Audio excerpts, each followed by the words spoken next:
Bonsoir à tous, je suis ravi de vous retrouver ce soir pour ce webinaire sur Vivo Vojo. L'année, je l'espère, a formidablement commencé pour chacune et chacun d'entre vous. Vous avez le pied au plancher, et bien ce soir, croyez-moi, nous allons encore accélérer.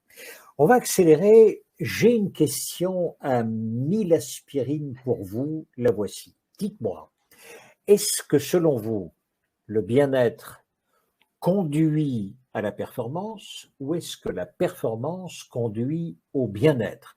Vous allez me dire, c'est un petit peu l'œuf ou la poule, vous n'avez pas tout à fait tort. Néanmoins, regardez, c'est pas tout à fait la même chose. Prenons un exemple. Vous voici en bord de plage, vous êtes allongé, vous faites une petite sieste, franchement, avec ce petit zéphyr qui vous caresse la peau, plus le soleil, vous y êtes bien. On ne peut pas dire que vous êtes dans une performance incroyable, sinon une performance d'oisiveté. Vous avez plutôt la Dolce Vita en bandoulière. Est-ce que vraiment là, avec le bien-être que vous avez, vous allez avoir une performance extraordinaire? C'est une première question. Prenons un deuxième exemple. Voici que vous avez décidé d'apprendre le tango. Et c'est un réel effort que de pouvoir travailler ce pas cadencé, ce pas syncopé avec votre partenaire. Et voici que pour la première fois en cette fin d'après-midi, vous avez réussi tout un tango sans lui marcher sur les pieds. C'est une première performance, ce n'est peut-être pas la meilleure. Est-ce que cette performance-là ne va pas vous faire sourire, vous donner de la satisfaction et puis finalement un réel bien-être? Voilà exactement la question de ce soir. Encore une fois, le bien-être conduit-il à la performance ou la performance conduit-elle au bien-être? Si vous le voulez, on va quand même consulter notre invité de ce soir. C'est un spécialiste de la question. Clément Leroy, bonsoir et bienvenue dans votre webinaire. Bonsoir Thierry, bonsoir à toutes, bonsoir à tous. Il y a ce soir, Clément, pour vous, presque 2800 inscrits. Et alors là, je vous assure, sur la page pour la discussion, vous avez des bonsoirs de partout. Donc, je salue en votre nom et nous saluons ensemble Bourg-en-Bresse, Béziers, Paris, bien sûr, mais également Saint-Hilaire, les Ardennes belges qui sont présentes. Vraisemblablement, vous aurez aussi la Réunion qui va arriver. On avait parfois le Canada qui était également éveillé. Voilà, mais on vous salue tous, bien sûr, et Clément vous salue également. Dites-moi, quelle est votre conviction à vous, Clément? C'est le bien-être qui conduit à la performance ou c'est la performance qui conduit au bien-être? Merci Thierry. En effet, depuis quelques années, on entend souvent dans le monde de l'entreprise que grâce à des baby-foot, grâce à une crèche en entreprise, grâce à des outils qui vont nous permettre de nous détendre, eh bien derrière, en revenant au travail, on va être plus performant. Eh bien, ce que j'ai constaté par mon parcours, c'est que c'est plutôt l'opposé qui va apparaître. Comme dans votre deuxième exemple, justement. En fait, quand j'étais plus jeune, j'étais extrêmement timide, extrêmement mal dans ma peau. Et quand même, eh bien, grâce à mon travail, grâce à ma discipline et grâce à la science, grâce à mes études en psychologie cognitive, eh bien, en fait, j'ai réussi à gravir la plus haute marche du podium au championnat du monde d'équilibre statique à vélo. Et en fait, en devenant champion du monde de track stand, d'équilibre à vélo, derrière, ça m'a aidé à gagner confiance en moi, non pas directement du jour au lendemain, mais grâce à des prises de conscience successives. Et petit à petit, en gagnant confiance en moi, eh bien, j'ai vu mon bien-être augmenter.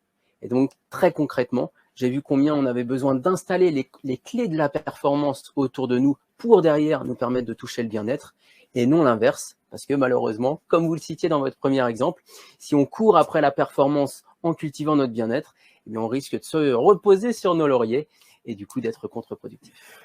Clément, pendant ce temps-là, il y a tout le monde qui vous dit bonsoir. Donc, on répond bonsoir au Québec, bonsoir à Bruxelles, bonsoir à la mer du Nord, bonsoir à Barcelone, bonsoir à Mayotte, bonsoir aux Hauts-de-France. Il y a des centaines et des centaines de personnes qui vous rejoignent ce soir, Clément. J'aimerais qu'on apprenne à vous connaître un peu mieux. Il y a plein de choses que vous venez déjà de nous dire. Dites-moi, aujourd'hui, vous êtes quoi, si on prend classiquement votre fonction? Aujourd'hui, je suis essentiellement formateur, conférencier en entreprise. Je coach aussi de nombreuses personnes. Voilà, j'ai un quotidien très varié, beaucoup sur la route. J'étais encore à Bordeaux il y a 2 jours. Je vis à Dijon. J'étais à Paris il y a 10 jours. Voilà, je suis beaucoup dans ma voiture. Et vous êtes diplômé, vous êtes psychologue, ça c'est votre diplôme, c'est ça? Exactement. Je suis psychologue cogniticien. Je vais m'intéresser au fonctionnement du cerveau et je me suis spécialisé en psychologie cognitive en didactique professionnelle, c'est-à-dire comment un adulte va apprendre un métier, un savoir, un savoir-faire. Merci beaucoup. Et maintenant, allons à la découverte de votre vie. Vous dites toujours, mais tout commence alors que j'avais 8, 10 ans. Que s'est-il passé à cet âge-là pour vous? Dites-nous. En effet, à 8 ans, j'ai fait un rêve peu commun, il me semble. J'ai rêvé que j'étais capable de faire du vélo en marche arrière, assis sur le guidon, et donc à pédaler à l'envers, là où le vélo, lui, allait à l'endroit. Et donc, je vais rêver de cette image. Et puis derrière, le lendemain matin, je vais essayer. Je vais monter sur mon vélo, m'asseoir sur le guidon. Et là, premier coup de pédale, je tombe à terre. Je découvre que le rêve n'est pas réalité. En revanche, j'ai vu dans mon rêve que c'était possible. J'ai vu cette image. Et derrière, je vais m'entraîner. Persévérer avec une grande discipline, des mois durant. Et 6 mois plus tard, je suis capable de rouler en marche arrière. Et en fait, de fil en aiguille, je vais découvrir en ouvrant le Guinness des records en 2000 que Matthew Pointer, un Canadien, a fait 50 km en marche arrière. Et je vais tenter Et à ce de le moment-là, vous battre. faites quoi? Et alors, vous faites quoi à ce moment-là? Dites-moi. Et ben, à ce moment-là, je vais m'entraîner dans les chemins de terre autour de Châteaudun, autour de Crépaville, mon village natal. Je vais m'entraîner, voir si je pouvais passer sous la barre des 2h52 minutes et 11 secondes. Et puis, je vois, d'après mes entraînements, que je devrais être capable. Et là, je sollicite le Téléthon et je veux essayer pour le Téléthon en 2001 de battre ce record du monde. Et il se trouve que je vais faire 50 km en 4 minutes de moins que le Canadien. Et ainsi, à 13 ans, je viens de fêter les 20 ans, à 13 ans, je deviens recordman du monde du 50 km en marche arrière. Remarquable. Et au fur et à mesure, dites-moi, bon, déjà pédaler en marche arrière, c'est pas simple. Quelles sont les autres choses que vous faites sur un vélo? Au fur et à mesure, parce qu'il n'y a pas que ça, j'imagine. Alors, au fur et à mesure, en fait, mes parents, on était à Vannes en vacances en 1998. J'avais 10 ans. Et là, on passe devant un magasin qui vend un monocycle. Et là, moi, je suis tout excité, hyper joyeux. Et je leur dis, ce serait génial. Et là, mes parents trouvent ça évident, vu que je faisais du vélo en marche arrière. Ça pourrait me bien fonctionner, bien m'aller. Et en fait, le soir même, après 6 heures d'entraînement, à minuit, j'étais capable de rouler à monocycle. Et en fait, à la fac, ça va devenir mon moyen de locomotion. Et donc, voilà, sur un vélo, je peux tenir sur 2 roues en marche arrière, assis sur le guidon, mais aussi sur une seule roue. Et vous avez appris à jongler sur votre monocycle, comme au cirque? Effectivement, à l'adolescence, j'ai commencé à jongler à 2 puis 3 balles. Après, j'ai fait ça en marche arrière parce que assis sur le guidon, on peut relâcher les mains et donc je commençais à jongler sur le vélo. Puis après, j'ai commencé sur le monocycle. Alors là, c'était beaucoup plus difficile, beaucoup plus laborieux, mais ça m'a permis de progresser et je vais ressortir mes balles plus tard pendant Vous les études. suivez vos études et vous vous dites, là maintenant, je vais à la conquête d'un emploi. Enfin, je veux dire, tout à fait normal. C'est bien cela. Que faites-vous? Vous envoyez des CV? Comment on fait? On toque aux portes? Exactement, juste après avoir été diplômé, en fait, mes enseignants me vendaient que j'allais trouver un travail extrêmement facilement en tant que consultant ou dans une entreprise, dans la didactique professionnelle pour travailler sur l'ergonomie des postes de travail, travailler sur la progression, la montée en compétences des collaborateurs. Et là, je vais envoyer 42 CV et lettres de motivation dans toute la France en me disant je n'aurai que l'embarras du choix pour trouver un travail.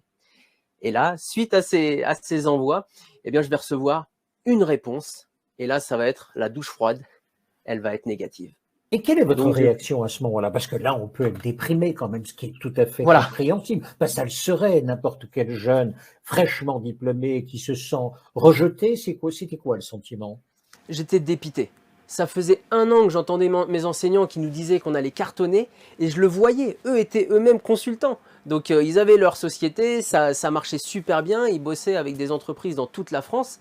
Et donc, je me disais, je m'installe et puis ça va marcher aussi bien qu'eux. Et là, ça a été la douche froide. Une seule réponse, ça veut dire que tous les autres en avaient strictement rien à faire de ma spécialité, alors que eux, pendant 1 an, faisaient que de nous dire que c'était vraiment extrêmement recherché.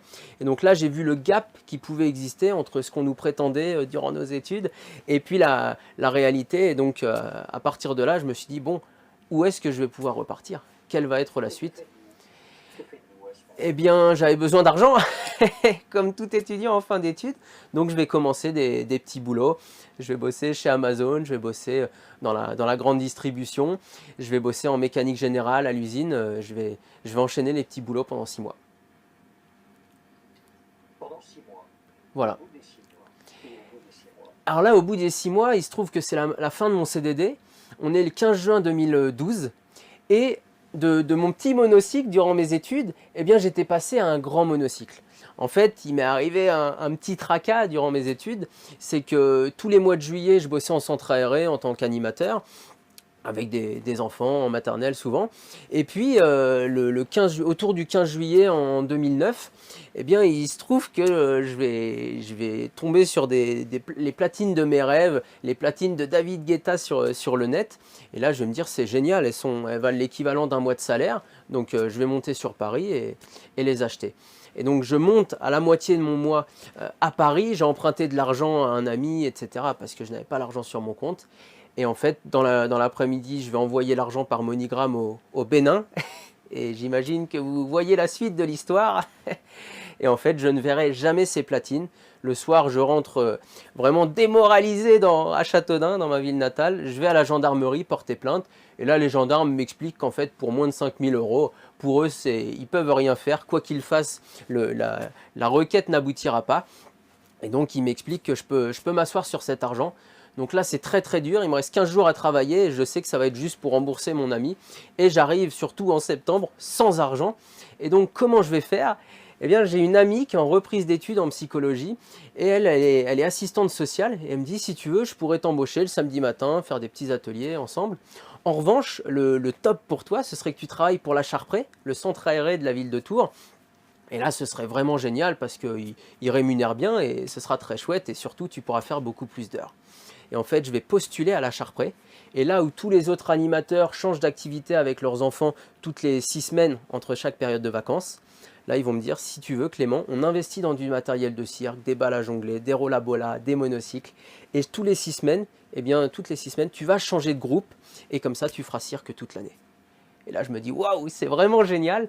Et donc, suite à ça, pour m'amuser, je vais me dire, je vais m'offrir une girafe, comprenez un monocycle géant, avec la selle à 1,80 m. Et je vais me dire, comme ça, ça va devenir mon nouveau moyen de transport. Et je pourrais impressionner les enfants au centre aéré. Et en fait, de fil en aiguille, je vais progresser comme ça sur mon monocycle. Et pour raccrocher à tout à l'heure, eh bien, une fois la fin de mon contrat en mécanique générale, on est juste avant l'été 2012. Je rappelle un copain, Jonathan, que j'avais rencontré à Tours. En fait, un dimanche matin, je rentrais sur ma girafe chez moi. Et là, je me fais courser par un petit monocycle. Et là, je me dis, waouh, qu'est-ce qui se passe? Comment est-ce possible? Imaginez la scène, c'était surréaliste. Et là, il me dit, ouais, est-ce que je pourrais essayer? Il monte là-haut, il tombe, on sympathise. Et en fait, on va devenir de grands amis. Il va m'apprendre à gagner de l'argent dans la rue. Et l'été 2012, je vais lui dire, Jonathan, j'ai un petit peu de sous, je serais ravi de partir en vacances avec toi.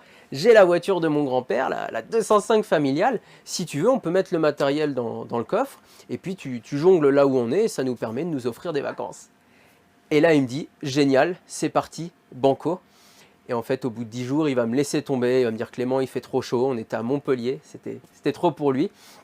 Et donc là, je vais lui dire, ok, je peux te ramener à la gare si tu veux, Jonathan. En revanche, je garde mon matériel parce que je veux essayer de travailler dans la rue comme toi. Et en fait, le premier soir, c'était à Marseillan, le 16 juillet 2012.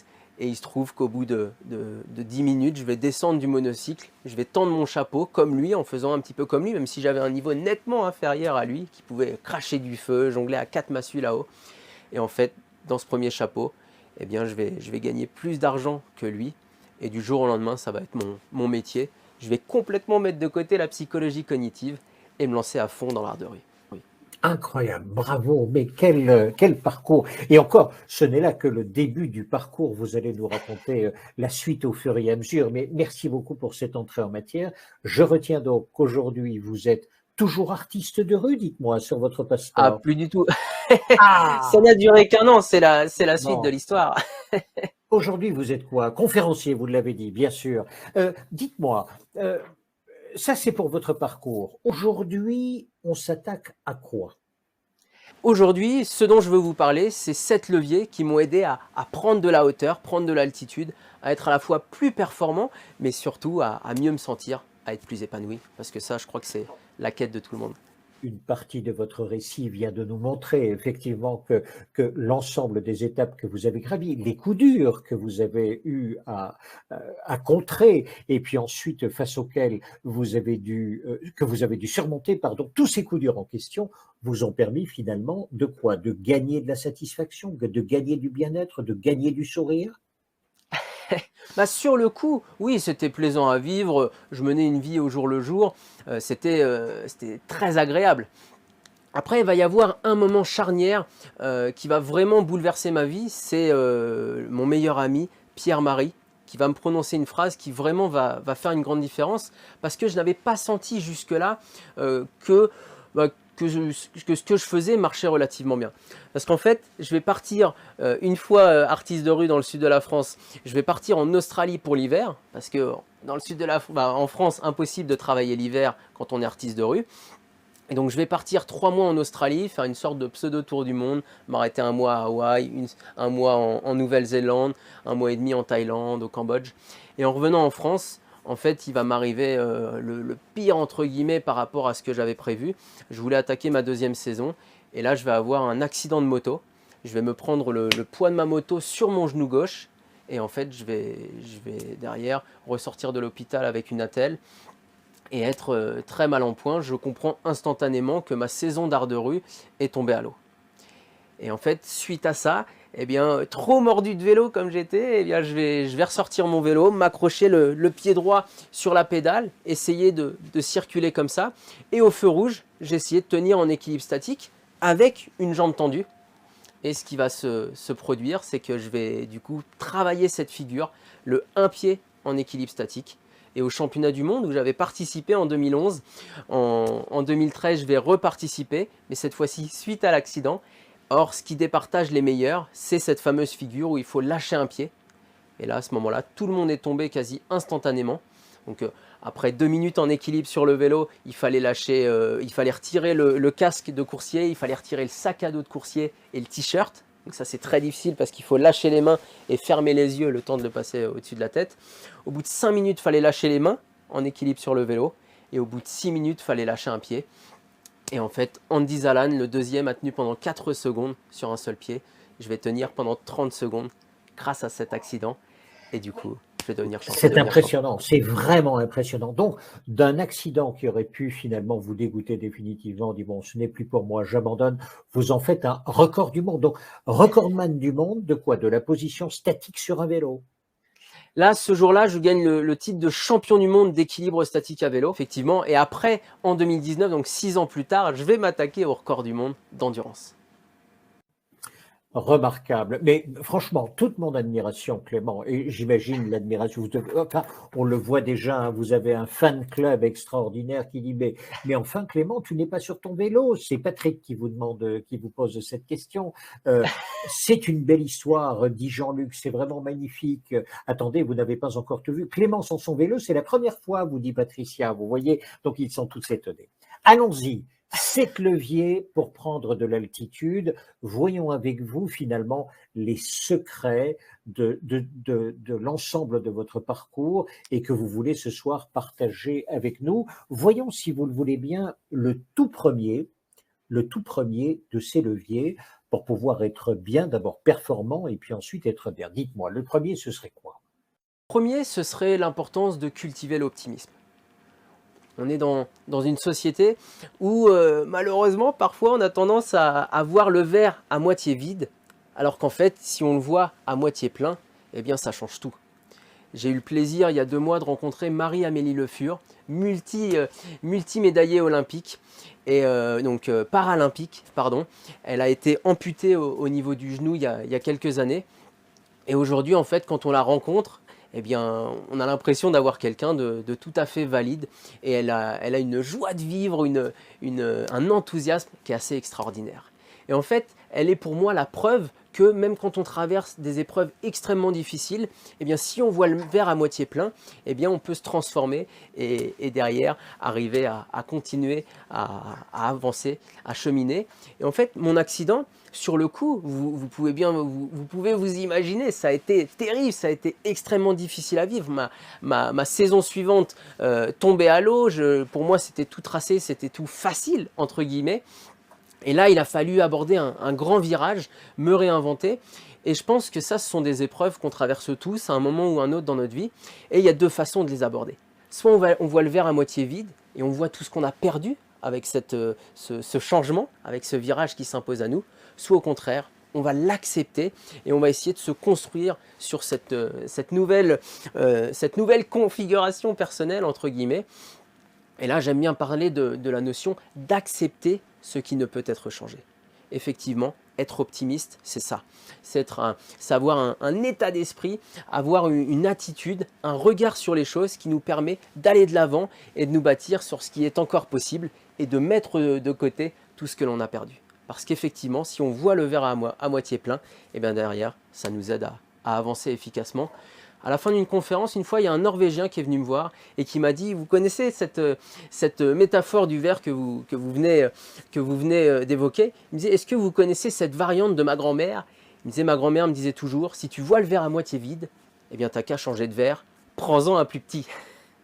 Eh bien, j'ai trouvé ça vraiment génial, extrêmement parlant. Effectivement, c'est à chacun d'entre nous de changer la taille du verre si jamais on a tendance à avoir le verre à moitié vide. C'est à nous de regarder toutes les vertus de ce changement, tout ce que ça nous apporte pour justement construire notre avenir. Commentaire de Patricia, j'ai vu Clément à l'œuvre à Bordeaux ce week-end, 2h30 de conférence sur son vélo, superbe démonstration, un régal, nous dit Patricia. Alors vous tous qui écoutez Clément à la fois dans son parcours, mais également dans les conseils, quand je dis les conseils, les petits principes de vie qu'il va partager avec nous, vos questions sont évidemment les bienvenues. Immédiatement, je les retransmets à Clément de façon à ce qu'il puisse nourrir son récit et être avec vous pour pouvoir vous accompagner ce soir et finalement tenter de transformer en tous les cas notre état d'esprit. Premier point, premier levier, l'optimisme. Vous nous dites accepter ce qui ne peut être changé. Ce que je note quand même, il y a une sérieuse capacité que vous avez, comme d'autres peut-être, à pouvoir encaisser le choc. Dites-moi, c'est quand même dur au départ. On est déçu, on a envie de tout mettre par terre, on a envie de se révolter, on a envie de trouver un responsable, de trouver un coupable, comme d'habitude, je dirais, non? Complètement. Ah, ça c'est clair qu'au début, on réagit extrêmement mal. Moi, bon, le premier. Vous êtes quand même comme tout le monde au début. Bon. Ah oui, tout à fait. En revanche, ce que j'ai remarqué avec l'expérience, avec le temps, c'est qu'en fait, en regardant en arrière, eh bien, quand on a vécu un moment très difficile, il y a 5, 10, 15 ans, eh bien, avec le temps, on se rend compte potentiellement des vertus de ce virage. Ok, on a eu une blessure qui nous a empêché de continuer notre sport. Peut-être qu'on s'est davantage cultivé et qu'on a lu davantage et que ça nous a permis d'évoluer dans une direction, etc., etc. Et en fait, quand on regarde avec du recul ce que l'on a pu faire dans le passé suite à des virages qui se sont imposés à nous, eh bien, on peut voir toutes les vertus de cet incident. Et en fait, plus on va en traverser des moments difficiles comme ça, et plus derrière, ce sera facile de regarder en arrière, de regarder devant en se disant, OK, là, je suis très, très blessé, très, très touché par ce que je viens de vivre. En revanche, eh bien, je vais réussir à surpasser les choses parce que demain est un autre jour et on va aller de l'avant. Et donc, pour moi, c'est ça. C'est ça. Donc, autrement dit, au début, vous dites, c'est vrai que c'est un peu compliqué comme pour tout le monde. Néanmoins, après, cela devient vraiment un principe de vie. Il m'arrive quelque chose qui me diminue, qui m'empêche de prolonger mes projets, d'accomplir ce que j'avais en tête. Vous vous dites, réinterrogeons-nous. Qu'est-ce qui est à ma portée tout de suite? Exactement. C'est se recentrer sur ce qui est possible. Ok, on peut s'arrêter sur ce qui n'est plus possible, mais ça, ce n'est pas constructif. Ce qui est intéressant, c'est de voir tout ce qui nous reste de possible. Et à partir du moment où on se concentre exclusivement sur ce qui s'offre encore à nous, là, ça devient très intéressant. Merci beaucoup pour votre témoignage. Deuxième grand principe, donc on a d'abord l'optimisme, deuxième grand principe, quand même, je disais tout à l'heure, dès qu'il nous arrive quelque chose, mais moi le premier, j'ai envie de trouver un coupable, quoi. J'ai envie de trouver un. Mais attendez, qui m'a envoyé cette tuile? Enfin, ça peut être la faute de l'ordinateur, ça peut être la faute du facteur qui n'est pas venu. Je peux trouver 1000 responsables, je peux vous assurer, sans aucun problème, de façon à ce que je ne sois pas culpabilisé et peut-être plus responsabilisé. Je me trompe dans cette démarche-là ou pas? Exactement. Ça, c'est un levier, Thierry, qui est très important. Quand j'interviens en entreprise, je le vois, il y a des personnes qui vont me dire: «Ouais, mais c'est à cause de tel autre collègue, elle me fournit jamais les choses dans les temps» ou «Je m'en sors pas, c'est à cause de mes outils, de mon ordinateur». Et en fait, là, il y a quelque chose qui me saute aux yeux, c'est l'importance de se responsabiliser et de voir où est-ce que justement on va avoir de la marge de manœuvre, comment on va pouvoir s'organiser pour que quand c'est à cause des autres, à cause de nos outils, que l'on n'avance plus, eh bien comment on peut faire pour justement trouver une solution. C'est ce que j'appelle dans mes coachings le no excuse. Effectivement, il faut faire en sorte que si on trouve que notre ordinateur est trop lent, qu'il fonctionne mal, eh bien comment est-ce qu'on va pouvoir le booster, l'améliorer ou en changer pour justement que ce soit plus une limite. Si on n'a pas les bons logiciels de la même manière, ou si avec tel ou tel collègue on a des difficultés, eh bien comment on peut faire, anticiper davantage pour que justement à chaque fois on ne soit plus dérangé. Parce qu'à partir du moment où on n'a plus d'excuses quand on a une difficulté ou qu'on échoue, eh bien derrière ça devient beaucoup plus simple. On sait que tout repose sur nous et là on peut foncer, aller de l'avant. Clément, parmi vos amis, parmi vos connaissances, vous avez un exemple à nous donner de personnes qui parvient ainsi à se responsabiliser et à se dire de façon très claire, se regardant dans un miroir, si tu n'as pas réussi cette fois-ci, c'est parce que tu n'as pas assez travaillé, tu n'as pas assez été assez vigilant. Bref, je suis responsable de mes actes et du niveau là où je me trouve. Oui, j'ai un exemple qui me plaît beaucoup. J'ai été pongiste pendant une dizaine d'années dans mon enfance. Et il y a un jeune que j'adulais, c'était Julien Auffrère. Et je vais avoir la chance, en fait, durant mes études, de sympathiser avec lui, de le rencontrer, puisqu'il était de Tours. Et en fait, il y a une chose qui m'a particulièrement marqué lorsque je le voyais jouer à un niveau professionnel, il était pro, il était dans le top 100 français. Et en fait, il m'impressionnait quand il perdait un match, il me disait, là en fait Clément, l'adversaire était meilleur que moi. Et j'étais très surpris parce que quand je vous le dis comme ça vous semble juste évident. Forcément, s'il a perdu un match, c'est que l'autre était meilleur. Et là, je faisais le pont avec mon propre niveau. J'étais au niveau régional. Et en fait, quand je perdais un match ou d'autres, eh bien en fait, on commençait par se dire ah bah c'est que je suis pas dans une bonne journée et du coup si j'avais été à mon meilleur niveau, je l'aurais battu. Et en fait, en se disant cela, moi le premier, eh bien en fait, on se déresponsabilise et du coup, on n'a pas de raison le mardi suivant à l'entraînement de justement travailler sa discipline, travailler ses gestes pour progresser. On se dit juste, il faut que je sois au meilleur de mon niveau à la prochaine compétition et je serai capable de les battre, alors que pas du tout. Julien Auffrère m'a montré combien on avait besoin, quand on n'était pas au niveau de son adversaire, eh bien de retourner à l'entraînement, de travailler, de jouer sur ces petits détails qui font toute la différence et qui nous permettent derrière de battre son adversaire. Deux réflexions, celle d'Anna. Rien n'arrive par hasard, écrit Anna. Il faut apprendre à reconnaître les cadeaux cachés ou le message dissimulé. Vous partagez? Complètement, complètement. Il y a des petits signaux faibles qui nous arrivent dans la vie, qui nous montrent que parfois, eh bien, on dévie un petit peu de notre route. Bah, c'est du moins mon interprétation dans ma vie. Et si on est à cette écoute, eh bien, ça nous permet de redresser la barre. Et de temps en temps, on ne veut pas les entendre. Et là, justement, il y a un choc, il y a quelque chose qui vient un peu semer le chaos, qui vient un peu nous déséquilibrer. Et donc, dans ce cas-là, on n'a plus le choix et on change de direction. Ouais, tout à fait. Merci beaucoup. Et pendant ce temps-là, vous avez sur le chat, sur la discussion, vous avez Frédéric, vous avez parlé d'un verre à moitié plein, à moitié vide. Frédéric fait ce petit commentaire. Et est-ce que pour un dé à coudre, ça fonctionne aussi? Tout de suite, vous avez Kate qui enchaîne.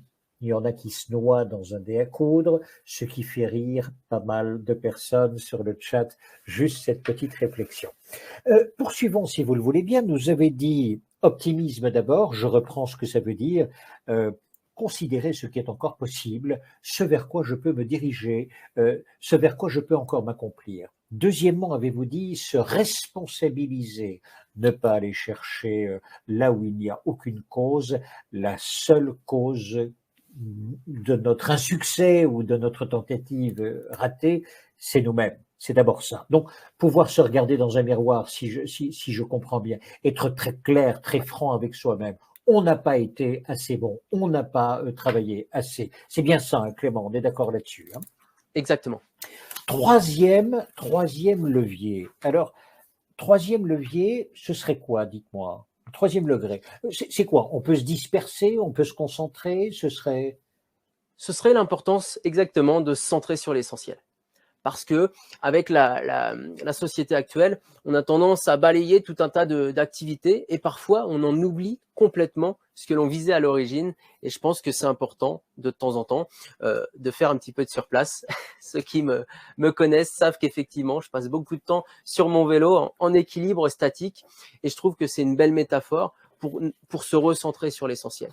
Sortir la tête du guidon pour mieux observer notre environnement et se demander si on va vraiment dans la bonne direction ou si parfois il n'y aurait pas un petit virage à prendre pour justement mieux s'orienter.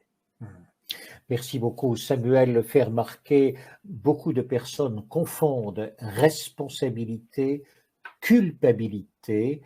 Effectivement, rejeter la faute en dehors de soi est un peu trop facile, dit Samuel. Kate interroge, quel est le deuxième levier? Donc le tout premier, Kate, c'est l'optimisme. Clément, le deuxième? C'est l'importance de se responsabiliser.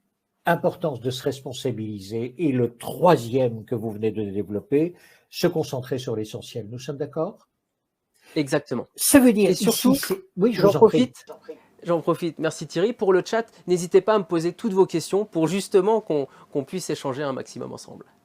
Euh, Je reste encore sur l'essentiel, se concentrer sur l'essentiel. Ce qui signifie quoi? C'est une obsession, ça doit être vraiment une obsession. Je me suis fixé un objectif, vous ne cessez d'exiger de vous-même, non pas la performance, mais plus que cela, l'excellence, la perfection, être encore au-dessus de ce que je veux. C'est un combat sur soi-même? C'est qu'en fait, on va avoir tendance, comme je le disais, à oublier notre objectif initial avec le temps. On a besoin sans cesse de revenir sur cet objectif. Et là, on a de la chance, on est en début d'année.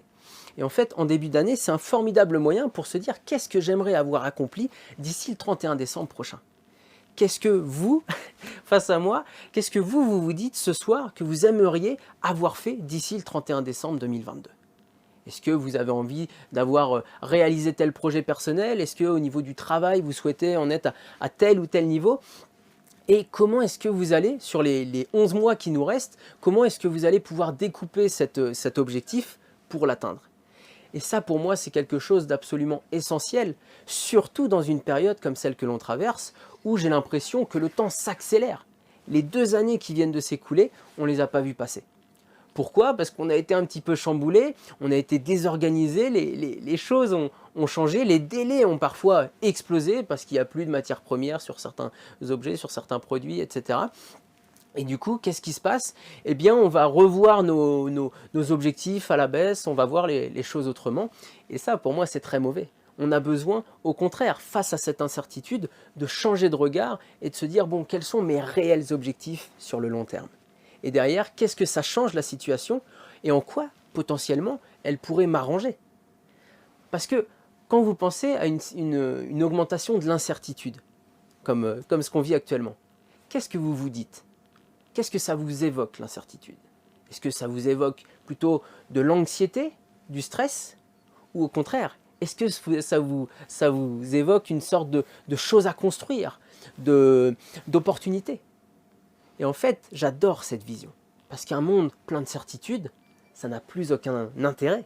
C'est bien parce que le monde de demain est incertain que justement la vie est magique et qu'on a envie d'y aller. J'aime bien Francis Blanche qui disait « Face au monde qui change, il vaut mieux penser le changement que de changer le pansement ». Effectivement, c'est à chacun d'entre nous d'agir pour justement construire un monde à l'image de ce que nous désirons. Merci beaucoup. Commentaire d'Anna. C'est un cheminement personnel que vous décrivez là, indépendant pour chacun. Nous sommes d'accord. Donc, quand vous dites ici se concentrer sur l'essentiel, veiller à ce que cet essentiel soit programmé, tenu, étape par étape. Vous avez dit, mais qu'allez-vous envisager d'ici au 31 décembre de cette année et selon quel séquencement, selon quelles étapes successives? Voilà, ça c'est vraiment quelque chose qui nous appartient et quelque chose qui est indépendant pour chacun. Nous sommes d'accord? Exactement. Et j'aime beaucoup à ce sujet la loi de Pareto, la loi du 20-80. Et en fait, Pareto nous explique que 20% de nos efforts nous permettent d'obtenir 80% de nos résultats. Et justement, sachant cela, le but du surplace, c'est justement ça. C'est de se dire, où est-ce que dans mon année, quand je vais passer 20, 25, 30 jours, eh bien en fait, je vais faire l'essentiel de mon année. Et à l'inverse, il y a d'autres journées où on pense bien faire, on crée des projets, et en fait, on est dans une zone qui, elle, est beaucoup plus floue et en fait, est beaucoup moins porteuse. Eh bien, s'arrêter, faire du surplace, analyser, c'est ça que ça va nous permettre de faire le point sur notre efficacité et de nous concentrer justement sur ce qui est le plus important. Très belle question d'Isabelle. Ne faut-il pas aussi, tout en ayant cette volonté de se concentrer sur l'essentiel, ne faut-il pas aussi s'entourer des bonnes et des belles personnes positives, enthousiasmantes, cultiver le beau, le grand, le fort, c'est-à-dire toujours aller vers là où il y a de la lumière, je vais le dire comme cela, qu'en pensez-vous? Exactement Isabelle, justement, c'est le dernier levier que l'on aura tout à l'heure sur l'importance de la confiance en soi. Effectivement, être entouré par des personnes qui croient en nous, c'est absolument essentiel. Et ce que je vous indiquerai tout à l'heure, c'est que la confiance qu'on nous donne est contagieuse. Et donc quand en tant que parent, on a confiance en nos enfants, et bien derrière, on booste leur propre confiance.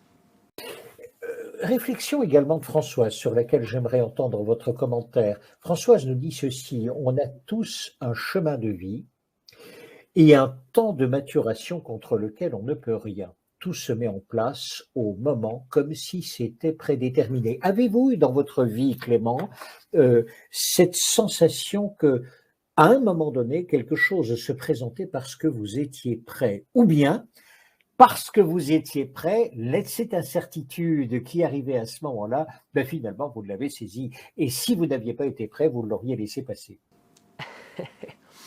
Alors ça, je pourrais en parler des heures, c'est la notion de cultiver sa chance. Et alors là, je ne suis pas tout à fait d'accord avec vous, je dirais qu'en fait, on a une configuration, un ensemble de choses qui à un moment collent parce qu'on a cheminé avec une certaine vitesse. Et je pense personnellement qu'on peut accélérer en fait cette vitesse et faire en sorte que cette situation, cette cohérence arrive plus rapidement. Et donc, c'est à nous, en fait, c'est ça que les études sur la chance nous montrent. Et il y a notamment Richard Wiseman qui a beaucoup travaillé sur le facteur chance, qui nous montre qu'on a besoin de multiplier nos opportunités parce que justement, plus on va poser de questions, plus on va se mettre en difficulté, avancer, prendre des risques, eh bien ça va permettre aux personnes autour de nous de mieux savoir ce que l'on cherche, où est-ce que l'on veut aller et potentiellement du coup d'accélérer notre cheminement et plus rapidement de rencontrer ce que vous décriviez à l'instant. Dans le droit fil de ce que vous venez de dire et du commentaire que vous avez fait, Rachel pose la question suivante. Arrivez-vous à vous débarrasser des personnes toxiques que parfois vous rencontrez sur votre chemin? J'imagine que vous en avez déjà rencontré. Ah oui, oui, oui, bien sûr, bien sûr, quand on commence à avoir des projets qui fonctionnent, qui attirent, eh bien, très, très logiquement, il y a des gens parfois mal intentionnés qui ont envie de se rapprocher de nous. Et après, bah, ce qui est important, c'est de le remarquer suffisamment tôt. Parce que moins on est lié, plus c'est facile de s'en débarrasser. Donc après, il faut être à l'écoute. Souvent, les personnes qui me les présentaient me disaient attention, attention. Et puis, je les écoutais pas parce que j'étais aveuglé par son enthousiasme. Et puis après, je comprenais le poteau rose. Donc, je dirais que oui, oui, j'ai rencontré des personnes toxiques. Et après, c'est une affaire de jonglage. Merci beaucoup. Merci beaucoup à vous tous, à vous toutes qui êtes aujourd'hui ce soir avec Clément. Merci de l'ensemble de vos réflexions. J'en donne quelques-unes. Johanna, par exemple, qui nous dit trouver un ou des objectifs, c'est pas toujours aussi simple. Maïté ajoute être heureuse est un objectif simple et c'est un essentiel. Kate ajoute là, c'est intéressant de regarder dans le rétroviseur pour voir parfois le chemin parcouru, reprendre ensuite son chemin vers son objectif et l'ajuster parfois. Vous partagez, Clément? Alors oui, l'objectif, comme je le disais tout à l'heure, le monde évolue très vite, et donc potentiellement nos objectifs vont devoir être révisés. Sinon, on peut foncer tout droit et donc potentiellement dans un mur. Ce qui me semble important sur les objectifs, c'est que quand on regarde en arrière, qu'on ait une grande satisfaction. Et ça va contribuer à notre bien-être, contribuer à notre épanouissement. Si aujourd'hui dans votre vie, quand vous regardez en arrière, et si aujourd'hui dans votre vie, vous n'avez pas d'objectif au quotidien, et quand vous regardez en arrière, vous vous dites « Waouh, j'ai une vie épanouissante, je me régale, tout ce que j'ai fait, j'en suis très fier », c'est génial, continuez dans ce chemin, ça fonctionne pour vous. Et des personnes qui, au contraire, quand elles regardent en arrière, elles se disent « Mince, sur les 6 derniers mois, sur les 12 derniers mois, j'ai pas l'impression d'avoir fait grand-chose ». Et donc là, dans ce cas-là, ça peut être intéressant de se fixer un objectif à court terme, à 15 jours, à un mois, pour se voir cheminer, voir des choses concrètes se mettre en place. Et ça va contribuer à l'amélioration de notre épanouissement. Donc tout dépend vraiment de comment est-ce que vous, aujourd'hui, vous vous sentez. 7 leviers pour prendre de l'altitude, c'est la thématique de ce soir. On en a déjà vu 3. Le premier, l'optimisme, pouvoir toujours examiner le champ des possibles. Qu'est-ce qui est devant moi et qui est à ma portée? Le deuxième, avez-vous dit, c'est se responsabiliser. Nous sommes responsables de nos actions ou de nos manques d'action, de ce gap qui nous sépare de l'excellence, de la perfection, de la réussite. Troisième point, avez-vous dit, concentrez-vous en permanence sur votre essentiel. Quelle est votre résolution? Quelles sont les étapes pour pouvoir l'accomplir? Et ici, vous avez Farida qui vous interroge. Est-il possible de pouvoir la conseiller sur l'idée suivante, comment éviter de procrastiner? Finalement, je reporte à demain ce que je devrais faire aujourd'hui. Alors là, il y a une clé très efficace, c'est ce qu'on appelle dans le jargon, entre guillemets, ce que j'évoque dans certaines de mes formations, c'est l'importance de manger sa grenouille en priorité. Qu'est-ce que c'est manger sa grenouille? C'est commencer par ce qu'on aime le moins faire. Parce que qu'est-ce que c'est procrastiner? C'est se faire plaisir. On a le choix entre une activité agréable et une activité désagréable. Tout le monde va d'abord s'orienter vers le plus agréable, et puis le désagréable, on verra ensuite quand on sera vraiment contraint.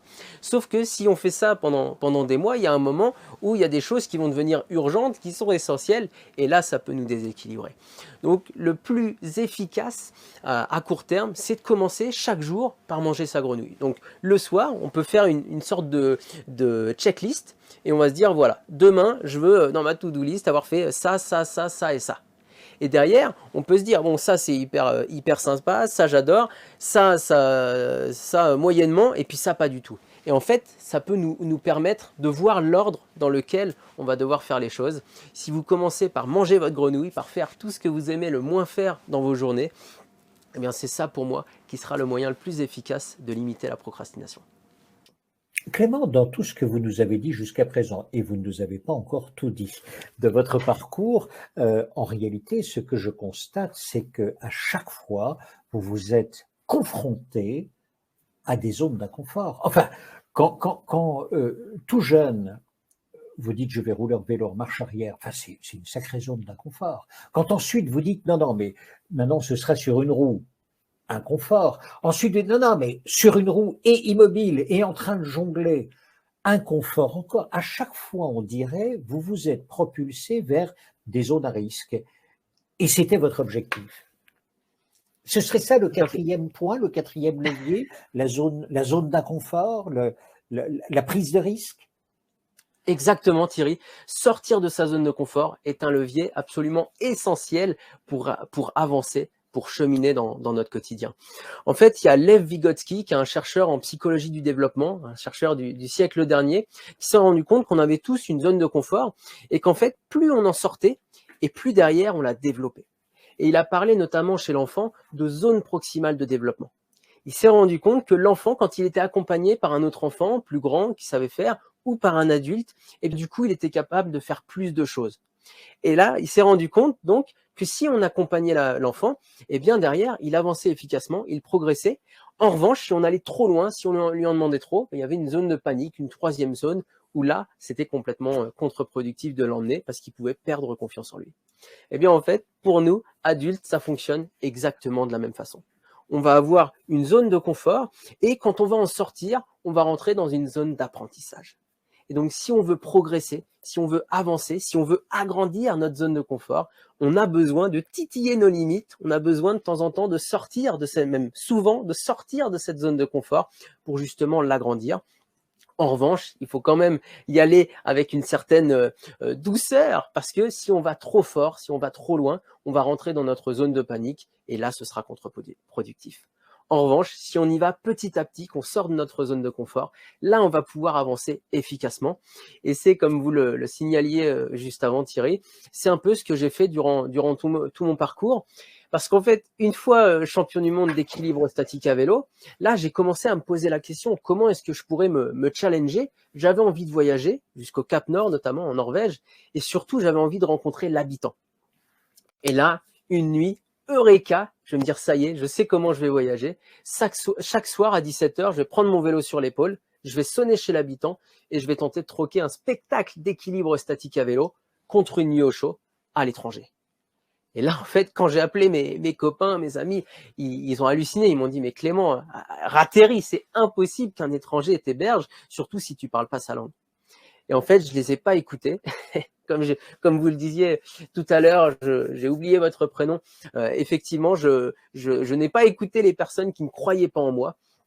Et donc, je me suis lancé dans cette aventure et j'ai réussi à atteindre le Cap Nord en dormant chez l'habitant. Durant les 4 mois de ce projet, j'ai dormi dans plus de 40 maisons dans 15 pays. C'était extraordinaire, ça a fonctionné. Et donc là, j'ai vu l'importance de sortir de ma zone de confort, d'oser sonner chez des gens qui m'attendaient absolument pas.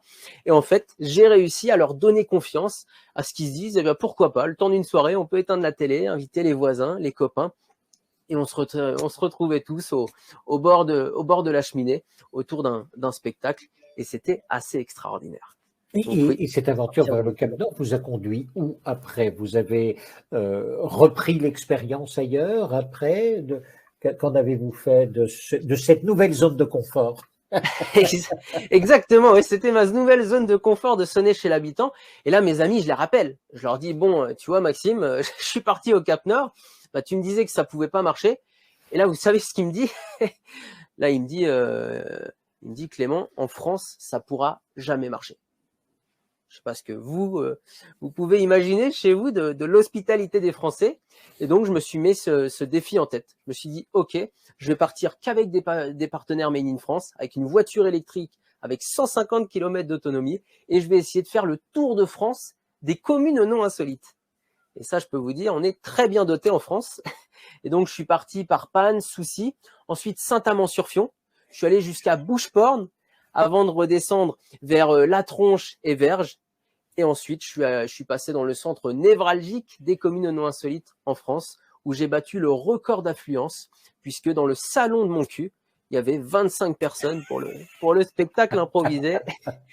Donc, c'était une sacrée performance. Et vous étiez sponsorisé pour ça ou pas? Voilà, j'étais sponsorisé par à peu près 25-30 marques Made in France. C'était extraordinaire. Mais que vous ont dit, que vous disent les sponsors? Ils disent je crois en toi. Non, c'est pas possible. Enfin, si. Très grande question. Ce qui est drôle, c'est le tout premier sponsor. En fait, j'étais dans ma ville natale, à Châteaudun. Je voulais partir jusqu'au Cap Nord. Là, on est tout début 2014. Et donc, je vais demander à mes parents, je leur dis, il y a le patron des transports jumeaux, j'aimerais rentrer en contact avec lui. Est-ce que vous pourriez me donner ses coordonnées? Je savais qu'il le connaissait. Il me donne ses coordonnées, mais mes parents, ils me disent, jamais il te donnera de l'argent pour partir en vacances, hein, Clément, on redescend sur Terre. Et donc, début janvier, je vais chez lui et j'avais tourné une vidéo chez des voisins à Crépinville, mon village natal. 5 secondes dans 10 salons, ça me faisait une vidéo de 50 secondes et j'avais rédigé un petit dossier de sponsoring pour présenter mon projet jusqu'au Cap Nord. Je lui emmène les images, je lui donne le dossier et là, il me dit, Clément, mardi prochain, tu peux revenir à 9h et je te donnerai ma réponse. J'arrive le mardi matin, on est tout début janvier, on doit être le 7 ou le 8, et là, il me dit, Clément, je crois pas en ton projet, mais j'aime ta folie. Et en fait, derrière, eh bien, j'avais son tampon, j'avais son image de marque, entre guillemets, pour pouvoir communiquer aux autres partenaires que j'allais essayer de convaincre. Et en fait, personne ne savait qu'il m'avait sponsorisé pour ma folie et non pour mes qualités. Donc c'est très drôle comment, entre guillemets, sur un malentendu, derrière, on peut lancer toute une Oui, belle en machine. même temps, la folie est ici vraisemblablement une qualité, c'est-à-dire, peut-être ne croyait-il pas dans votre projet, mais plus profondément croyait-il en vous quand il dit je crois dans ta folie. Parce qu'il faut pouvoir l'assumer, comme vous le dites, cette folie, c'est-à-dire se concentrer sur son essentiel. Et si c'est un grain de folie, on va le cultiver jusqu'au bout. Je me trompe en disant ça ou pas?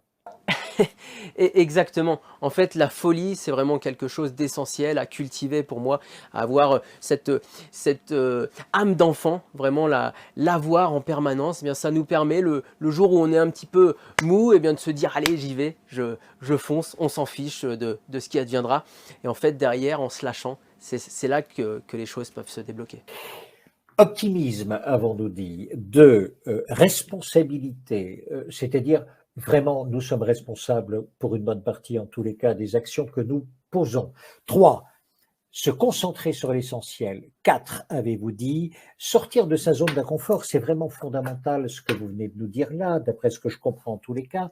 Si nous sortons régulièrement, si nous apprenons à sortir régulièrement de notre zone d'inconfort, déjà il y a là une technique, un apprentissage, une régularité, je dirais paradoxalement presque une routine dans l'inconfort que l'on va chercher.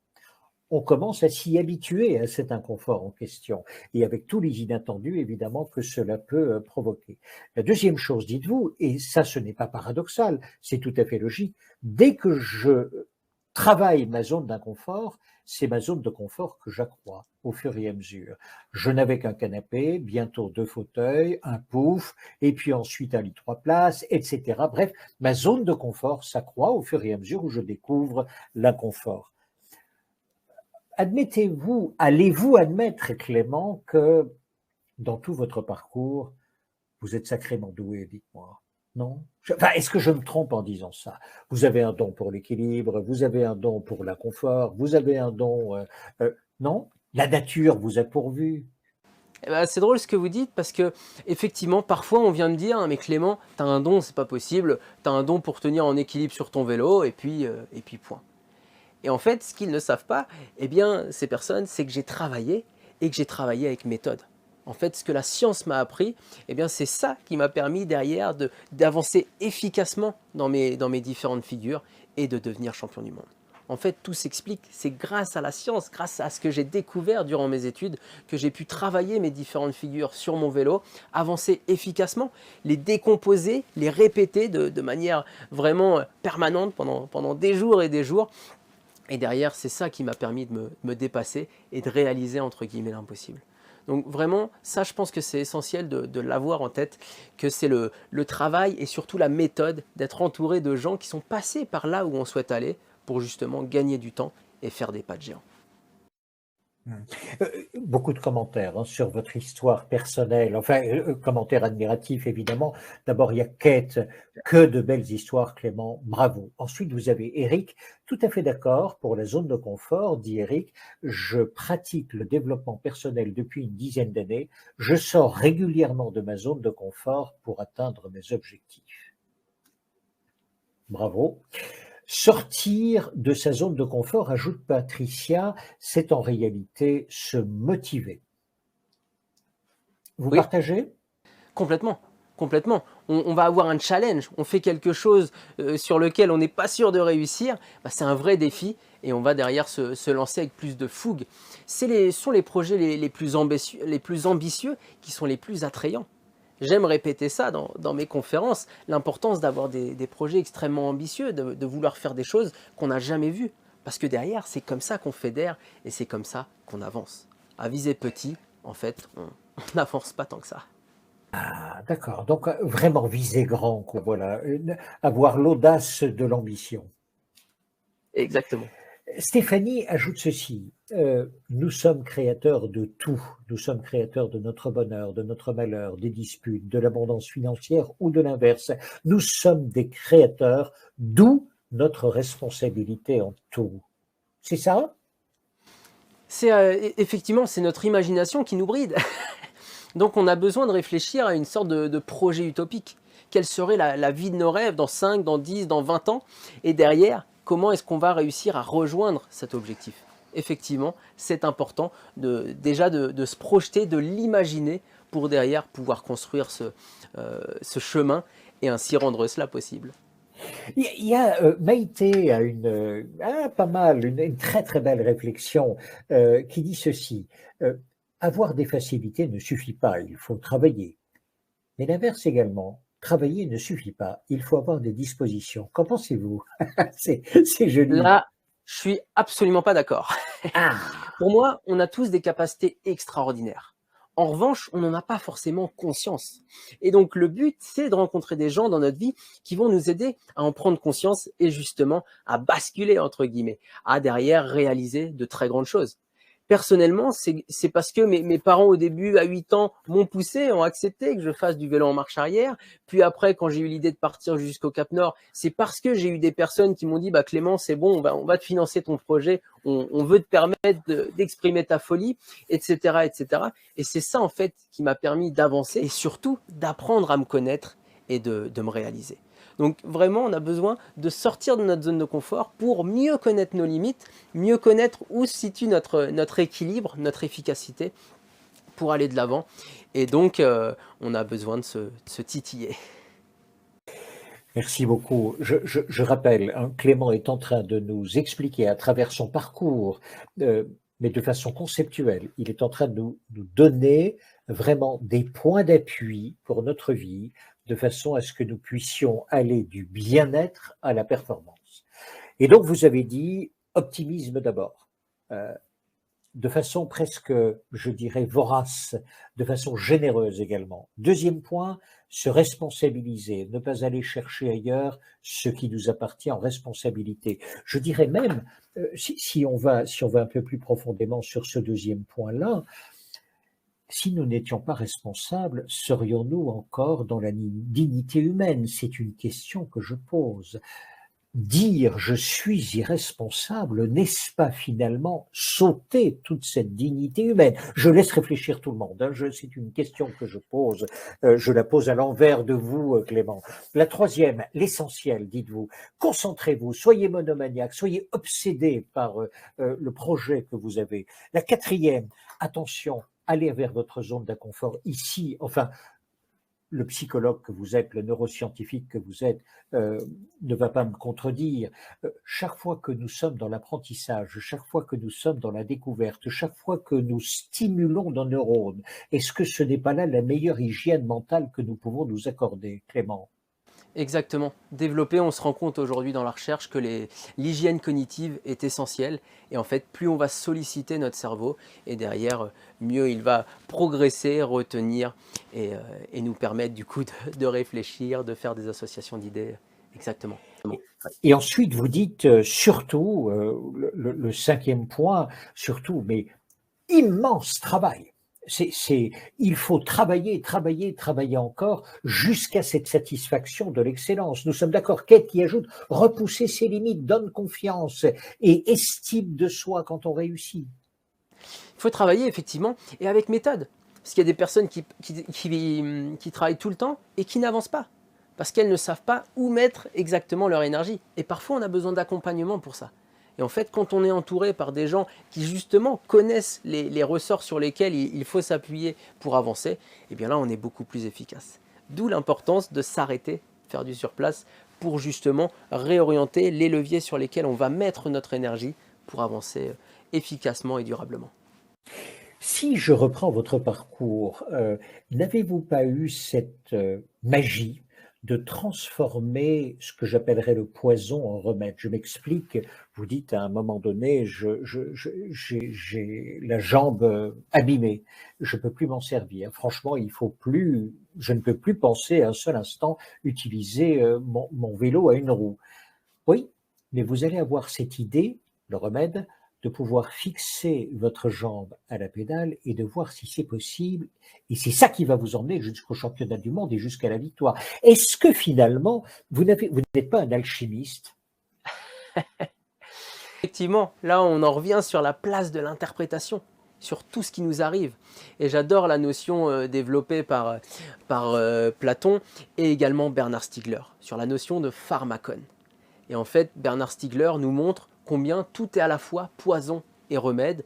Et effectivement, cet accident de moto, comme vous l'avez dit Thierry, en fait, il était à la fois un poison qui m'a du coup offert un remède. J'ai découvert grâce au temps que j'avais le défaut qu'il faut, le défaut pour devenir champion du monde. Donc c'est une question d'interprétation, c'est également ce qui m'est arrivé avec l'arnaque. En fait, j'avais une vie entre guillemets toute tracée, j'allais faire mes études en psychologie et là, on m'arnaque de l'argent, du coup derrière, il va falloir que je travaille davantage, ça va me faire ressortir mon monocycle, ça va me faire imaginer un autre cheminement grâce à Jonathan, cet artiste de rue. Et en fait, derrière, j'ai transformé effectivement ce poison en remède. Donc c'est une question d'interprétation et en ayant cette grille de lecture au quotidien, en se disant bon ok, j'ai traversé telle difficulté, j'ai eu tel poison entre guillemets en apparence, et si ce poison, cet événement gênant, demain devenait une force, devenait un atout, et bien quand on commence à voir les choses sous cet angle, et bien derrière ça peut nous apaiser, nous permettre de nous détendre et de regarder l'avenir avec plus de sérénité en se disant qu'il y a plein de belles choses à dessiner sur nos nouveaux atouts. Repousser ses limites donne confiance, je l'ai déjà dit, ça c'était Catherine ajoute, il ne faut pas avoir peur de sortir de sa zone de confort, le pire serait l'immobilité. Bernard, nos capacités sont probablement plus infinies qu'on ne le pense, ce sont nos peurs qui nous emprisonnent. Vous partagez? Totalement. Totalement. Et justement, quand on n'a plus peur, c'est là qu'on est capable de très grandes choses. Par l'expérience, je me suis rendu compte que souvent nos limites sont bien au-delà de tout ce qu'on peut imaginer. C'est notamment ce que j'ai découvert dans mon record du monde d'endurance en équilibre statique, où j'ai réussi à tenir en 2019 à Albi pendant le Tour de France, pendant 24 heures sans bouger, avec un carré 10 cm sur 10 cm à la roue arrière. Et donc effectivement, on a parfois nos peurs qui vont nous laisser imaginer qu'on a des capacités très très faibles, alors qu'en fait, on a des capacités nettement plus grandes. Et c'est pour ça qu'effectivement, on a besoin de se challenger, de sortir de notre zone de confort, d'y croire, de gagner confiance en nous pour justement réaliser parfois l'impossible. Frédéric qui ajoute donc oser se lancer, ne pas avoir peur de tomber pour mieux se relever et prendre de l'altitude. Les sommets ne sont peut-être pas si loin de nous, de chacun d'entre nous. Ça, c'est Frédéric qui dit ça. Merci Frédéric. Et puis vous avez, alors franchement, et merci beaucoup à plusieurs personnes qui le font remarquer, merci, vraiment gratitude sur la classe que vous avez ce soir. Vraiment, la cravate, vraiment, et plusieurs remarques, c'est le respect de votre public que vous mettez là en évidence, simplement par la mise et par la tenue que vous avez choisie ce soir. Et je vous l'ai dit juste avant de commencer, Clément, toute mon admiration, mais vraiment, parce que c'est classe, c'est beau, c'est agréable. Merci beaucoup d'être là ainsi dans cette tenue-là, et votre public le dit. Voilà. Alors, Merci. autre chose encore. Il y avait une très très belle question. Oui, belle question de Caroline.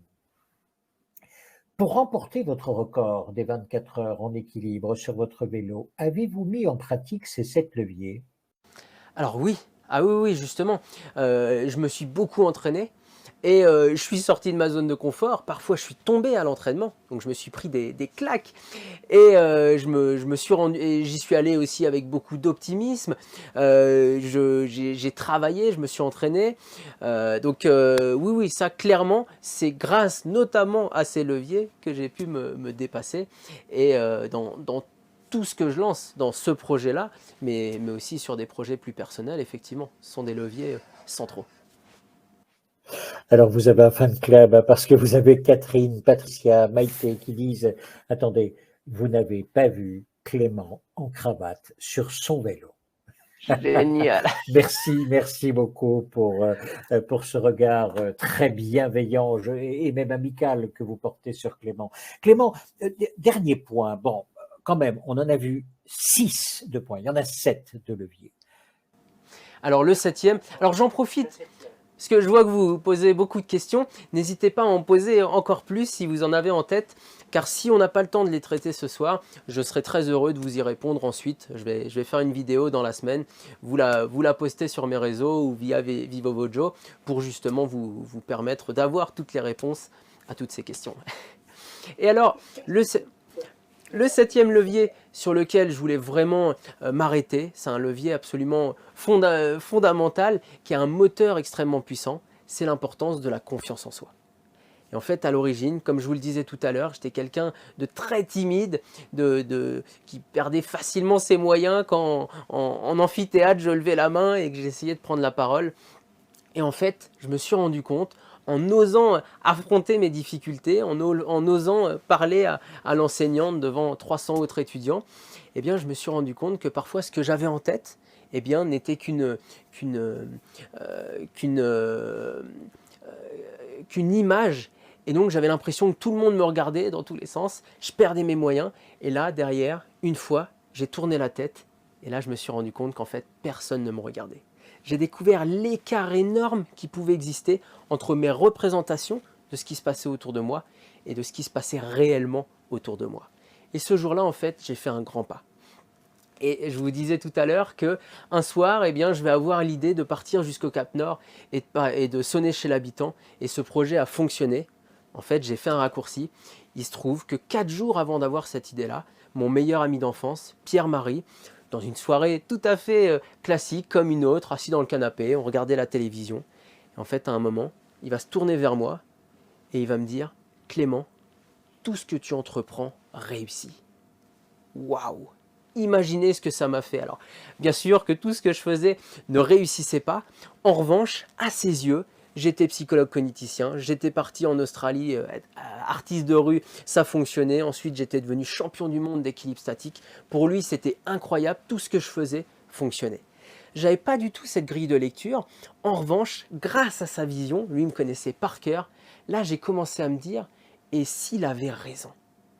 Et en fait, en me posant cette question-là, ça m'a fait faire un énorme pas en avant, ça m'a boosté ma confiance en moi, ça m'a donné des ailes. Imaginez un instant que votre meilleur ami vous dise ça ce soir, tout ce que tu entreprends réussit. Qu'est-ce que vous lanceriez comme projet ce soir? Qu'est-ce que vous lanceriez comme projet demain? Eh bien, je me suis posé cette question-là et derrière, ça m'a permis de faire un énorme bond en avant.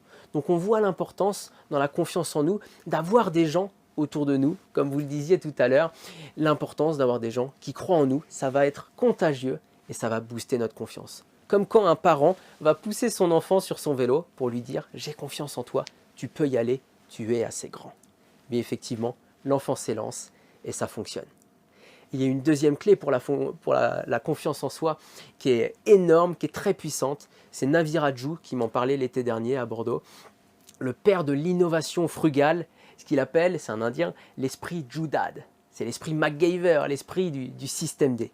Eh bien, Navi Raju me disait, tu vois Clément, dans le clip de Michael Jackson, dans Billie Jean, où Michael avance, il met le pied en avant, et là, la lumière s'allume sous ses pieds. Eh bien là, Navi Raju me disait, tu vois Clément, il a tout compris de la vie Michael Jackson. C'est quand on met un pied en avant qu'on voit où est-ce que la lumière s'allume. Et alors quand on est trop perfectionniste, qu'est-ce qui se passe? On attend d'avoir tout préparé pour justement se lancer, se créer notre expérience. Et en fait, on lance jamais le projet, on ne se sent jamais suffisamment prêt et il ne se passe rien et on perd confiance en nous. Eh bien, faisons comme Michael Jackson, osons nous lancer, osons faire un pas en avant. On va voir où la lumière s'allume. De temps en temps, elle s'allumera sur le côté, ce n'est pas grave. Et par essai et erreur, on va se construire notre expérience, on va avancer et surtout, on va gagner confiance en soi qui va nous permettre d'avancer de plus belle, de construire notre expérience et surtout, derrière, d'améliorer notre efficacité, notre performance et donc dans la continuité, notre bien-être. Merci beaucoup, Clément. Alors, vous êtes beaucoup à vous poser des questions, mais on en est où? Le cinquième, je l'ai perdu. Le sixième levier. Allez, on refait calmement le compte des 7 leviers qui ont été développés par Clément ce soir, avec tous nos remerciements, Clément. Le premier, Clément vous a dit optimisme. Optimisme, encore une fois, c'est faisons le compte de tout ce qui est possible devant moi. Finalement, c'est un peu comme la voiture, Clément, si je comprends bien. Devant vous, vous avez un pare-brise gigantesque et vous avez en tout petit le rétroviseur, c'est le passé. Voilà, ça c'est la bonne proportion entre les deux. On est d'accord là-dessus? 2. Exactement. 2, la responsabilité. Être clair avec soi-même. Je suis responsable des actions que j'ai posées. Ça c'est Deuxième point. 3. 3. Aller vers la zone d'inconfort. Vous avez dit ça vraiment, ça doit être un muscle, ça doit être une habitude, aller se confronter. Je vais ajouter, je vous demande une chose là-dessus. Zone d'inconfort, ce qui doit être pas mal, c'est de faire des allers-retours entre la zone d'inconfort et la zone de confort, non? Pour garder la confiance en soi. C'est pas mal ça, non? Effectivement, il y a cette belle métaphore du grimpeur en escalade qui va en fait chercher une prise. Donc là, il est dans une zone inconfortable et ensuite, il va essayer de s'agripper. Et en fait, dès qu'il sent qu'il a la bonne prise, ça y est, ça devient une zone de confort. Il va pouvoir s'appuyer dessus. Puis, il la passe à l'autre main. Et en fait, là, il revient du coup dans une nouvelle zone d'inconfort. Et effectivement, on a besoin en permanence d'avoir quand même un demi-pied dans sa zone de confort pour, au cas où ça vacille un petit peu, très facilement récupérer l'équilibre. En effet.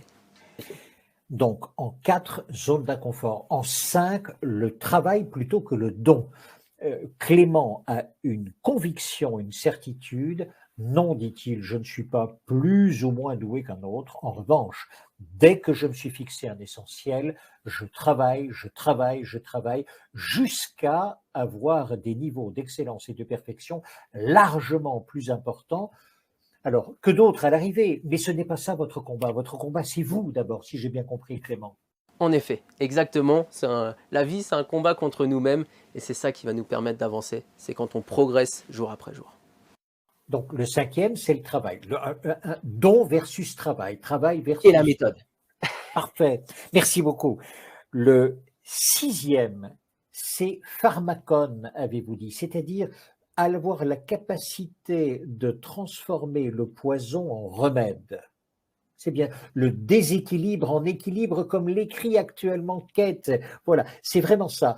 De ce qui pouvait m'empoisonner, je prends juste la dose pour pouvoir être l'alchimiste de ma propre vie. Et enfin, 6e, et là vous avez beaucoup insisté, c'est la confiance. Alors ici, si vous le permettez, Clément, donc d'abord avez-vous dit confiance en soi. Vous avez dit j'espère finalement pour vous tous qui nous écoutez, que vous aurez un jour quelqu'un qui vous regardera et qui vous dira « j'ai confiance dans tout ce que tu fais ». Il vous le dira avec ces mots. Mais soyez attentifs à ce moment-là parce que ça, vraiment, c'est un accélérateur. Et puis peut-être, Clément, peut-on se poser la question ce soir tous ensemble, mais de qui vais-je être le Pygmalion? À qui vais-je dire, moi aussi, tu sais, j'ai confiance dans tout ce que tu fais. Parce que ce que l'on attend de l'autre, on peut aussi le donner. Je me trompe, Clément, dans ce que je dis? Exactement. C'est le rôle qu'a eu pour moi Pierre-Marie dans un premier temps, puis Monsieur Mété, le patron des transports jumeaux. Effectivement, il y a des gens qui m'ont boosté ma confiance en moi, ça m'a donné des ailes et ça m'a permis d'avancer jusqu'à aujourd'hui. Et donc, effectivement, quand on est parent, c'est aussi notre rôle. Alors, ce soir, Clément, vous proposez à toutes celles et ceux qui nous écoutent, mais également au-delà, bien sûr, toutes celles et ceux qui sont abonnés sur Vivo Vojo, vous proposez les 7 leviers pour prendre de l'altitude. C'est un programme que vous lancez aujourd'hui et que vous lancez, programme en ligne, attention, avec une promotion imbattable, moins 50%. Donc, c'est-à-dire 274 € au lieu de 547. Je reprends. Programme 7 leviers pour prendre de l'altitude à 50%, 50% jusqu'au lundi 7 février, donc c'est 274 € au lieu de 547. Et même facilité de paiement en 2 ou 4 fois. C'est valable pour une semaine, c'est valable jusqu'à lundi 7 février, minuit. Clément, j'ai quand même une question. Dans ce programme 7 leviers pour prendre de l'altitude, que va-t-on voir de plus que ce que vous nous avez dit aujourd'hui? Alors ce soir, je me suis concentré exclusivement sur quelques pépites. En revanche, dans ce programme, je vais beaucoup plus loin. Je développe chaque levier sur 1 heure. Et il y a certains leviers que j'ai commencé à aborder ce soir, d'autres pas du tout. En fait, le premier levier de cette formation, c'est l'importance d'être soi-même, l'importance d'exprimer sa singularité. Le deuxième levier que je développe dans cette formation, c'est l'importance d'oser s'arrêter, de faire du surplace. Parce qu'effectivement, si on prend le temps de l'analyse, eh bien c'est ça qui va nous permettre derrière d'avancer beaucoup plus vite, d'aller beaucoup plus loin.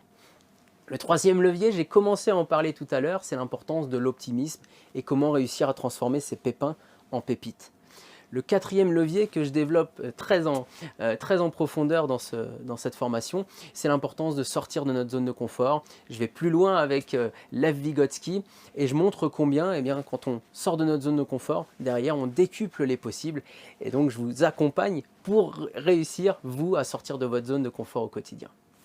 Le cinquième levier, là c'est un levier que je n'ai absolument pas abordé ce soir, qui est un levier parfait quand on se sent dans des impasses. On a l'impression d'avoir tout tenté et malheureusement, eh bien, on commence à perdre un peu les pédales. Eh bien, c'est un levier sur les paradoxes de la vie quotidienne et sur ce que peuvent nous apprendre les chercheurs de l'école de Palo Alto.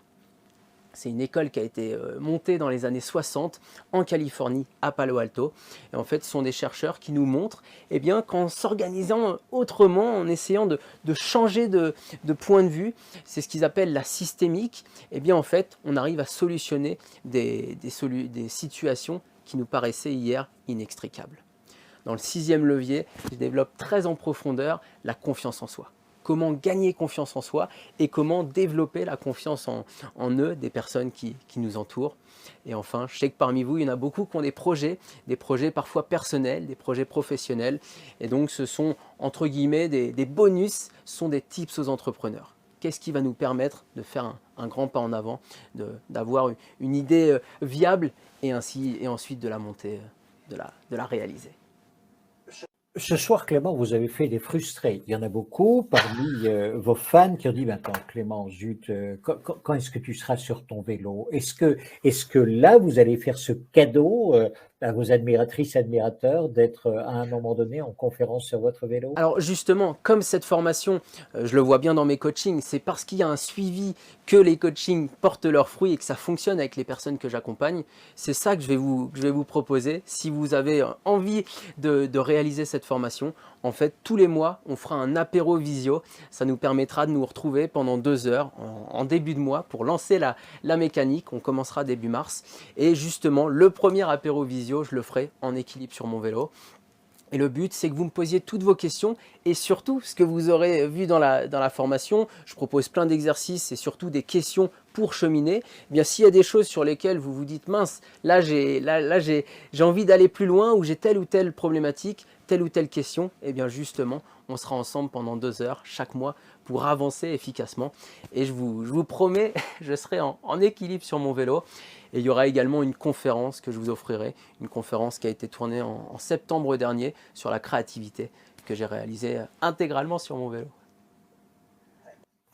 Écoutez, ce ne sont que des compliments et que de la gratitude. Il y a Synapse à l'instant qui vous dit « Je pète la forme, tu m'as mis la patate ». Joli, hein? Donc voilà, formidable. Génial. Et puis vous avez Clairette, alors, qui vous écrit ceci. Bravo, mon cher Clément, pour ton enseignement, ta positive attitude, ton moral d'acier, ton sourire permanent si communicatif. Certaines personnes en prendront de la graine et compte sur moi. Je continue d'être en danseuse, sur la pointe des pieds, sur mes pédales, au feu rouge, et c'est vraiment trop bien de trouver son équilibre sans mettre pied à terre.